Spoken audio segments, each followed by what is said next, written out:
સવાર લોકોમાંથી આ 17 લોકો તેની સાથે પાણીમાં તણાયા હોવાના અહેવાલ મળી રહ્યા છે। લોકોને બચાવવા માટે એનડીઆરએફ અને એસડીઆરએફની ટીમ બોલાવવાની ફરજ પડી છે। 10 લોકોને અત્યાર સુધીમાં બચાવવામાં સફળતા મળી છે, જ્યારે 6 થી 7 જેટલા લોકો હજુ પણ લાપતા છે। આ લાપતા લોકોની શોધખોળ પણ કરવામાં આવી રહી છે। મોરબી પંથકમાં ગઈકાલે પડેલા વરસાદના કારણે નદી નાળા છલકાયા છે, ત્યારે ઢવાણા ગામે કોઝવેમાં પાણી આવી ગયું હતું અને જેમાંથી ટ્રેક્ટર જ્યારે પસાર થવા ગયું ત્યારે ફસાઈ ગયું હતું। જૂના ઢવાણાથી નવા ઢવાણા ગામ તરફ એક પરિવારના લોકો જઈ રહ્યા હતા, ત્યારે આ ઘટના બની અને એમાંથી એક વ્યક્તિ તો એવી હતી જે 3 કલાક સુધી એક બાવળના થડને પકડીને પોતાનો જીવ બચાવતા રહ્યા। મામલતદાર સહિતનો કાફલો પણ ઘટના સ્થળે દોડી આવ્યો હતો અને લોકોની મદદે તરત જ તેઓ પહોંચી ગયા હતા।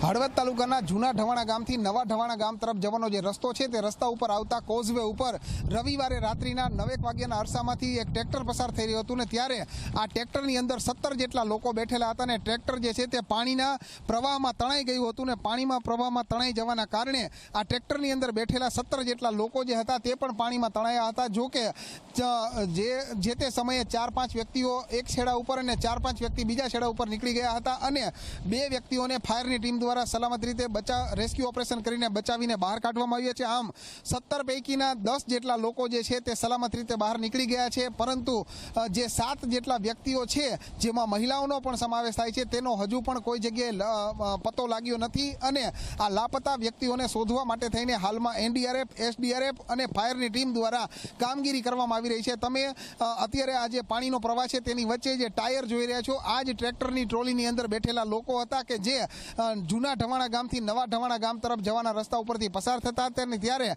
આ દુર્ઘટના બની છે। જો કે આ ઘટના રાત્રિના 9 વાગ્યાના અરસામાં બની હતી અને આજે સવારના લગભગ આપણે 7-7:30 વાગ્યાના સમયગાળાની આસપાસની વાત કરીએ તો ત્યાં સુધી હજુ જે 7 લોકો મિસિંગ છે તેનો કોઈ પતો લાગ્યો નથી અને તેને શોધવા માટેની કામગીરી ચાલુ છે। અને બીજી બાજુ વરસાદ પણ ચાલુ હોવાના કારણે વરસાદના કારણે રેસ્ક્યુ ઓપરેશન કરવામાં પણ હાલમાં ફાયર, એનડીઆરએફ અને એસડીઆરએફની ટીમને મુશ્કેલીનો સામનો કરવો પડી રહ્યો છે। ત્યારે જે લાપતા વ્યક્તિઓ છે તેનો પતો ક્યારે લાગશે તે હાલમાં કહેવું મુશ્કેલ છે।